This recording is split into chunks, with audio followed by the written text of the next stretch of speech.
অনেক সময় ভালো কিছু করার জন্য বুকে একটু পাথর বেঁধে নিতে হয়, এতে করে দেখা যায় ভবিষ্যৎটি অনেক বেশি উজ্জ্বল এবং সুফল হয় এবং খুব ভালো হয়। হ্যালো এভরিওয়ান, আসসালামু আলাইকুম। কেমন আছেন আপনারা সবাই? আলহামদুলিল্লাহ, আমি তো অনেক ভালো আছি। আশা রাখছি আপনারাও অনেক ভালো আছেন। আজ আপনাদের সাথে যে ভিডিওটি শেয়ার করতে যাচ্ছি তা হচ্ছে মিষ্টি কুমড় গাছের আপডেট। আর এটি হচ্ছে আমার মেইন গার্ডেনে যে মিষ্টি কুমড় সেটা। আমার বাহিরের গার্ডেনে মিষ্টি কুমড়ের একটি ফলন নতুন করে শুরু করেছি, সেটা নয়, আমার মেইন গার্ডেনে যে মিষ্টি কুমড়ের গাছ। আর এই সেই গাছ যা হচ্ছে আমি এখানে মেন মাটিতে দিয়েছিলাম, টবে দিয়েছিলাম, আর একটি মাচাও বানিয়েছিলাম এবং আপনাদের বলেছিলাম লাস্ট ভিডিওতে ইনশাল্লাহ যদি রাইট ওয়েতে আপনারা যত্নটি দিতে পারেন এই মিষ্টি কুমড়ের গাছ মাচায় উঠবে তো উঠবেই। আশা রাখছি আমি আমার কথা রাখতে পেরেছি এবং তার ভিডিওটি আপনাদের সাথে শেয়ার করতে পেরেছি।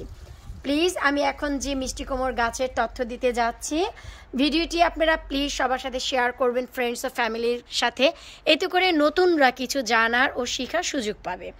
কারণ অনেক সময় দেখা যায় যে একেবারেই নতুন যারা, তারা খুব শখ করে গার্ডেনিং করে, কিছু কিছু জানা অজানা টিপস এবং ট্রিক্সের কারণে তাদের গাছে সেই রকম ফল পায় না যা তারা আশা করে।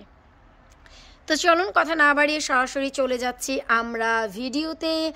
আমি আপনাদের সাথে যখন ভিডিও শেয়ার করেছিলাম তখন কিন্তু আমি দেখিয়েছিলাম যে নিচের দিকে এবং ওই যে মাচার মুখের উপর আমি একটু ঘুরিয়ে দেখাচ্ছি, এই যে মুখটি ঠিক এই জায়গাতে একটি মিষ্টি কুমড় হয়েছিল এবং কোমরের সাইজটি ছিল বড় সড়ো একটি আপেলের মতন। তো নিচের দিকে যে মিষ্টি কুমড় আর এই যে মিষ্টি কুমড়া আমি গত 3 দিন আগেই নিজের হাতে ভেঙে ফেলেছি। তার কারণ কি, দেখা গেল যে অনেক সময় নিচের দিকে যদি মিষ্টি কুমড় হয়, গাছটি পুরোপুরি মাচায় উঠার আগে তখন গাছের সমস্ত শক্তি এনার্জি লাগিয়ে দেয় ওই মিষ্টি কুমড়টি বড় করার জন্য। আর তখন আমাদের যতটুকু কাঙ্ক্ষিত যে মিষ্টি কুমড়ের গাছ মাচায় উঠবে এবং মিষ্টি কুমড়া ঝুলবে, অনেক বেশি মিষ্টি কুমড়া পাবো, তার হয় না। একটি দুটি ফল পেয়ে আমাদের মন ভরে নিতে হয়, আসলে সেটা নয়। আমি সিম্পল আপনাদের একটু দেখাচ্ছি লাউ গাছের যে জার্নি, তা ধাপে ধাপে আসে, আপনারা সবাই জানেন। আলহামদুলিল্লাহ এ গাছে আমি 10টি লাউ অলরেডি খেয়েছি। 8ম লাউটি কিভাবে খেয়েছি, সেভ করেছি, তা আপনাদের সাথে শেয়ার করেছি। 9ম যে লাউ, সে লাউটি আমার চাচার বাসায় যাওয়ার সময় আমি নিয়ে গিয়েছি, আর আসার পর 10ম লাউটি আমি খেয়েছি। তারপর আমার গাছে এই যে দেখুন, এই যে একটি লাউ, এই যে একটি লাউ, 2টি লাউ, আর ওই যে পিছনে একটি, পলিথিনে 3টি, ওই পিছনে একটি 4টি, আর এই যে 2টি এখনও পলিব্যাগ করা হয়নি কারণ এগুলি তেমন বাঁচবে না। সো এই যে 1টি 2টি 3টি 4টি দারুণ লাউ রয়েছে, এগুলি আমার দ্বিতীয় ধাপের। আবার ওই যে ওই পাশেও কিন্তু 2টি লাউ ঝুলছে, ওই যে দেখুন, আমি একটু দেখাচ্ছি। আর এই এক্সপ্লেনেশনগুলো খুবই ইম্পর্টেন্ট আপনাদের জন্য, যে লাউ কুমড়া সব ধাপে ধাপে হয়। আবার এই যে একটি পলি ব্যাগও আমি করেছি, এই যে দেখুন, আজকে 3 দিন হয়, তো এখানেও এই লাউটি হবে। তো এর কারণ কি, যে আমি ধাপে ধাপে এই লাউ কুমড়া হয়। আর অজস্র আমার কিন্তু এই গাছের 4G কাটিং হয়েছে, আশা করি আপনারা তা জানেন। অজস্র ছেলে ফুল এসেছে, এখন আবার নতুন করে মেয়ে ফুলের জন্ম নিবে। লাউ কুমড়া গাছের জার্নি হয় এভাবে, শুরুতে ছেলে ফুল হয়, তারপর মেয়ে ফুল হয়। এক ধাপ লাউ খাওয়ার পর, কুমড়া খাওয়ার পর আরেক ধাপ হয়, যদি সেই রকম ওয়েদার থাকে। আমাদের এখানে আরও অনেক লাউ আমি খেতাম, তো 10টির পর এখন আরও দেখুন এখানে 4টি, 14টি, ওই পাশে আছে 2টি, 16টি। শুকুরে আলহামদুলিল্লাহ, আমি তো ওই পাশের লাউটি দেখাইও নি, এই যে এ পাশে আরেকটি রয়েছে। 17টি লাউ, এর বেশি আর কি লাগে? একজন যারা গার্ডেনিং করি আমরা তো আর প্রফেশনাল না যে আমরা সেল করব, এইটুকুই আমি মনে করি। শুকুর আলহামদুলিল্লাহ।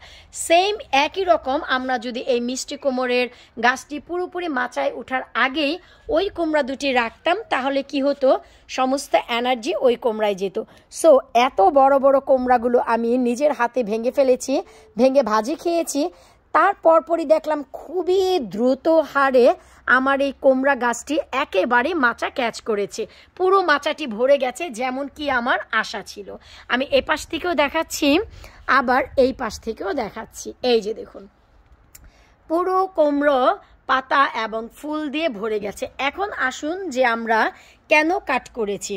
আমরা এই কাট করেছি নিচের দিকে এয়ার সার্কুলেশন থাকবে এবং সবগুলো পাতা আমি কেটে দেখুন সমস্ত মাচাটি কিন্তু নিচের দিকে খালি রেখেছি। আর এই যে দেখতে পাচ্ছেন পাতাগুলো, এগুলো অন্যান্য মিষ্টি কুমড়ের গাছের যে শাখা প্রশাখা বের হয়েছে তা উপরের দিকে না দিয়ে কিছু আমি নিচের দিকে দিয়েছি যেন উপরে অনেক বেশি গ্যাদারিং না হয়। তার ফলে আপনারা দেখুন সেই 2টি মিষ্টি কুমড়া যাওয়ার ফলে আমার গাছে এখন কয়টি কুমড়া আপনারা নিজেরাই দেখুন। এই যে একটি কুমড়া, তারপর আপনারা একটু লক্ষ্য করলেই দেখতে পারবেন এখানে হয়েছে 2টি কুমড়া, এই হচ্ছে মোট 3টি কুমড়া আপনারা দেখলেন। তারপর এই যে আমি কিছুক্ষণ আগে যে পরাগায়ন করলাম এখানে একটি কুমড়া, এই কুমড়াটি 1000% বেঁচে যাবে কারণ 4 ধাপ পর এই কুমড়া এসেছে। আমি আরও নিজ হাতে অনেক কুমড়া ভেঙে ফেলেছি, তারপরে কিন্তু এসবের জন্ম। সো এখন এগুলি বেঁচে যাবে 4টি কুমড়া। তারপর আপনারা একটু শুধু নজর বুড়ালেই দেখতে পারবেন ওই যে দেখুন একটি 5টি কুমড়া, ওই যে ভিতরের দিকে দেখুন আরও 2টি 7টি কোমর। তারপর এই যে আপনারা যে ডালগুলো দেখতে পাচ্ছেন এই যে ডাল, এই ডালগুলোর মাথায় রয়েছে, এগুলোও বেঁচে যাবে। সো এখন হচ্ছে যে ডালগুলো ছাড়ছে এই ডালগুলোর ভিতরে এখন কুমড়া ধরবে। ওই যে দেখুন ওই যে একটি কুমড়া। তারপর আমি জাস্ট একটু দেখছি যে এখানে আর কোনো ডাল বা কুমড়া এসেছে কিনা। সো আমরা যদি ওই দুইটি কুমড়া রাখতাম দেখা যেত যে ওই 2টি কুমড়ার এনার্জি পেতে পেতে বাকি এই কুমড়োগুলোই ধরতো না এবং তেমন ভালো ফলও আসতো না, গাছটি মাচায় উঠতো না। প্রপার যখন গাছটি হয়, যেমন একটি মার পেটে যখন সন্তান পুরোপুরি ফুল টার্ম পায় তখন কিন্তু পরিপুক্ত একটি বাচ্চা হয়, কিন্তু যখন দেখা যায় খুব আর্লি বাচ্চা হয়ে যায় তখন কিন্তু খুব সাফার করে বাচ্চাটি।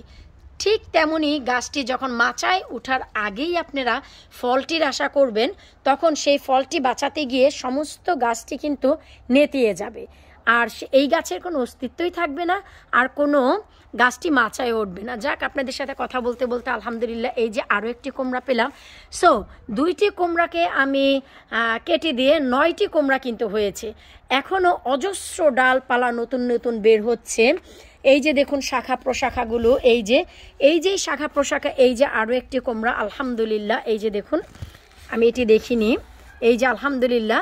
তো এই সবগুলো কুমড়া আপনারা এখন বাঁচাতে পারবেন যদি সঠিক ওয়েতে এগুলোর 3G কাটিং করে দেন। সো আপনাদের দেখতে হবে যে আপনারা প্রথম জেনারেশনের কাট কোথায় করেছেন। তারপর এই যে এখানে আসার পর এই যে আমি দেখুন এই যে সেকেন্ড জেনারেশনের কাট করলাম, এই গাছের আমার সেকেন্ড জেনারেশনের কাট হয়েছে। এখন এই যে ডাল এটি সেকেন্ড জেনারেশনের ডাল যার আমি 3য় জেনারেশনের কাটিং দিলাম যাকে বলা হয় 3G কাটিং। সো মিষ্টি কুমড়ের একটি ডগা 3G কাটিং হয়েছে।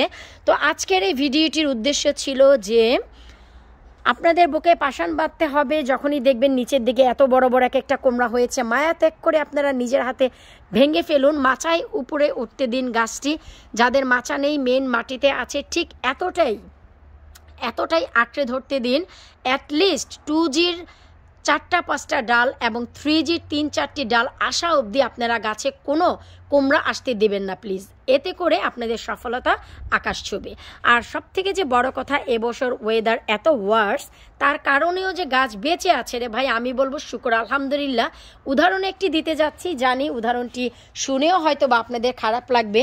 মায়ের গর্ভে কোনো সন্তান হয় না, একটি সন্তান মাত্র হয়েছে, তাও মা টানাটানি করছে একে ডাক্তার, ইঞ্জিনিয়ার, উকিল, এইটা সেটা আগডুম বাগডুম অনেক কিছু বানাবে।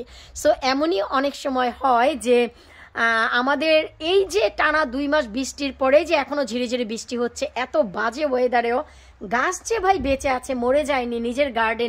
নিজের গার্ডেনের এই গাছপালা যে কতটা সৌন্দর্য দিয়ে রেখেছে, এটাই আমি বলবো শুকুর আলহামদুলিল্লাহ যে আমার গাছে এই যে ডগা পাতাগুলো খাওয়ার মতন এদের অস্তিত্ব আছে।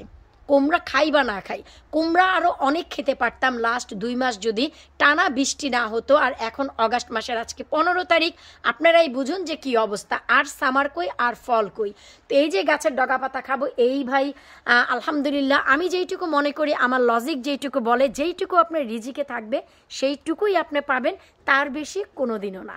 যদি বরাদ্দে থাকে এই মাসে বা সেপ্টেম্বরে হয়তো বা কোনো কুমড়া পাবো, যেহেতু আমাদের কুমড়া আসার সময়ে কুমড়া আসেনি, সেই সময়টি গাছ পায়নি, এত ঠান্ডায় বেঁচে আছে, এটাই আলহামদুলিল্লাহ। আশা রাখছি আমার পয়েন্ট অফ ভিউ থেকে আপনারা ভিডিওটি বুঝতে পেরেছেন। বিদায় নিচ্ছি আজকের মতো। আল্লাহ হাফিজ।